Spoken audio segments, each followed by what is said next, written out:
Hello friend, this is me मंजिल और आज हम लोग जो बात करने वाले हैं वो है लेजर क्रिएशन में जो आपको टॉपिक मिलता है। लेजर क्रिएशन आप किसी भी चीज का, राम का लेजर बना रहे, बैंक का लेजर बना रहे, किसी भी चीज का टॉपिक का, ठीक है, डिस्काउंट रिसीव, डिस्काउंट अलाउड या फिर इनडायरेक्ट एक्सपेंसेस का कोई भी लेजर बना रहे हैं, वो लेजर का क्या होता है, ग्रुप होता है। ग्रुप इज, हम लोग ने ग्रुप का डेफिनेशन जाना है दोस्तों। ग्रुप अंडर या हेड, तीनों का एक ही मतलब है। ग्रुप अंडर हेड, ये तीनों का एक ही मतलब है।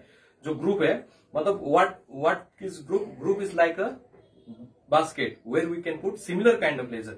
एक ही प्रकार के लेजर को एक ग्रुप में रखते हैं, ठीक है, उसको बोला जाता है ग्रुप अंडर या हेड। जब प्रैक्टिकल करते हैं उस समय, लेजर क्रिएशन जब आप कर रहे होते हैं उस समय आपको सबसे दुविधा, थोड़ी सी दुविधा जो मन में उठती है वो ये है कि इसका जो ग्रुप होगा वो आखिर क्या होगा। जैसे कि आपने राम बनाया, राम से परचेस किया, उसका ग्रुप क्या होगा। कभी कभी इस प्रकार से असमंजस जो हम लोग के सामने आती है, उस चीज को क्लैरिफाई करने के लिए, उस चीज को अच्छे से बताने के लिए मैं आप लोगों के साथ हाजिर हुआ हूं।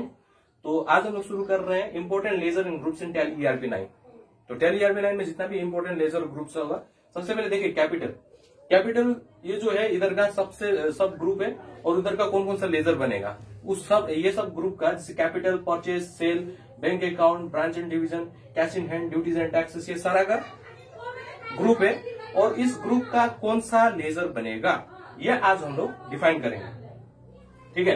कैपिटल में कैपिटल का बनेगा, कैपिटल अकाउंट का अगर आप लेजर बना रहे हैं तो कैपिटल का ग्रुप कैपिटल होगा। प्रोप्राइटर मतलब ओनर, जिसने बिजनेस स्टार्ट किया, जैसे मोहनदास ने मान लीजिए बिजनेस स्टार्ट किया या करमचंद अग्रवाल ने बिजनेस स्टार्ट किया, उस समय इस केसेस में क्या करते हैं, उसका ग्रुप जो है दोस्तों कैपिटल अकाउंट लगाते हैं। राम, जैसे कि राम अकाउंट है, ये पार्टनर है, उसका भी कैपिटल अकाउंट होगा। अब आते हैं परचेस में। परचेस क्या होगा? परचेस IGST हो, परचेस SGST हो, वो सारा क्या होगा, परचेस अकाउंट में हम लोग लगाते हैं। तो परचेस अकाउंट में जब हम लोग लगा रहे होते हैं तो उस समय IGST परचेस और SGST परचेस, तो GST जो है तीन प्रकार के होते हैं, हम लोग जानते हैं दोस्तों, SGST, IGST और CGST, ये तीन प्रकार के टैक्स होते हैं GST। उसके बाद आते हैं सेल में, IGST सेल हो या SGST सेल हो, कोई भी सेल हो, सब सेल का ग्रुप जो होगा, ग्रुप अंडर या हेड, वो होगा सेल्स ग्रुप में आएगा। फिर बैंक अकाउंट, चाहे SBI का बनाओ, PNB का बनाओ, एक्सिस बैंक का बनाओ, कोई भी बैंक का आप लेजर बनाओ, सबका बैंक अकाउंट ही होगा। ब्रांच एंड डिवीजन का ग्रुप कब यूज किया जाता है? जब कोई कंपनी है, मान लीजिए प्रीतम ग्रुप ऑफ कंपनी या प्रीतम इंडस्ट्रीज, कोई भी एक कंपनी का नाम है, उसका अलग अलग ब्रांच है, अलग अलग स्टेट में, अलग अलग जगहों में। तो वो सारा ब्रांच का जब लेजर बनेगा, Pritam group of company in Delhi, Pritam group of company in Punjab, तो ये इस प्रकार से जब लेजर बनाते हैं उस समय ब्रांच एंड डिवीजन का ग्रुप का हम लोग यूज करते हैं। अब आते छठवां में cash in hand. Profit and loss और कैश, ये दो प्री डिफाइंड लेजर है टैली में। Tally creates to ledger accounts for us, namely cash and profit and loss account. तो उसका लगाते हैं ड्यूटीज एंड टैक्सेस, जितना भी टैक्स होगा, चाहे वो आपका इनपुट CGST हो, output CGST, input IGST, output IGST, income tax वगैरह, सारा का हम लोग ड्यूटीज एंड टैक्सेस लगाते हैं। आठवां जो डायरेक्ट एक्सपेंस दो प्रकार के होते हैं, हम लोग ने पहले जाना हुआ है दोस्तों कि डायरेक्ट टैक्स और इनडायरेक्ट टैक्स, ठीक है, सॉरी, डायरेक्ट एक्सपेंस और इनडायरेक्ट एक्सपेंस। एक्सपेंसेस दो प्रकार के होते हैं, डायरेक्ट एक्सपेंस और इनडायरेक्ट एक्सपेंस। डायरेक्ट एक्सपेंस में जो मैन्युफैक्चरिंग कंपनी जो है, एक किताब से लेकर एक कंप्यूटर तक, सारा इलेक्ट्रॉनिक डिवाइस से लेकर सारा चीज हम लोग क्या होता है, मैन्युफैक्चरिंग कंपनी बनाती है। तो उसमें कौन कौन सा हम लोग एक्सपेंसेस जोड़ेंगे? जो मैन्युफैक्चरिंग कंपनी, जो प्रोडक्शन कंपनी होगा, उसका जो लेबर चार्ज होगा, पैकेजिंग करना पड़ेगा, जो प्रोडक्ट बनाएगा वो सारा एक्सपेंसेस में हम लोग को, जैसे कि raw material, carriage, wages, packaging, ये सब का जो एक्सपेंसेस होगा वो सारा डायरेक्ट एक्सपेंसेस में आएगा, ठीक है।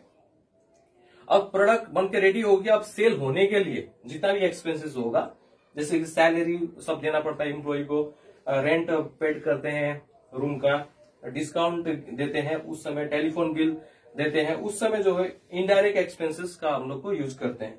उसके बाद indirect income, interest receive, discount, indirect expense के बारे में जानते हैं।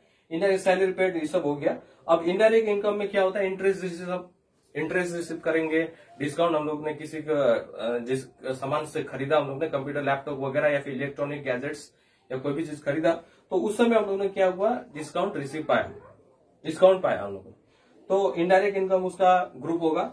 रेंट वगैरह रिसीव करते हैं, जैसे कि हम लोग ने किसी को रेंट दिया है तो रेंट रिसीव करते हैं, उस समय इनडायरेक्ट इनकम होता है।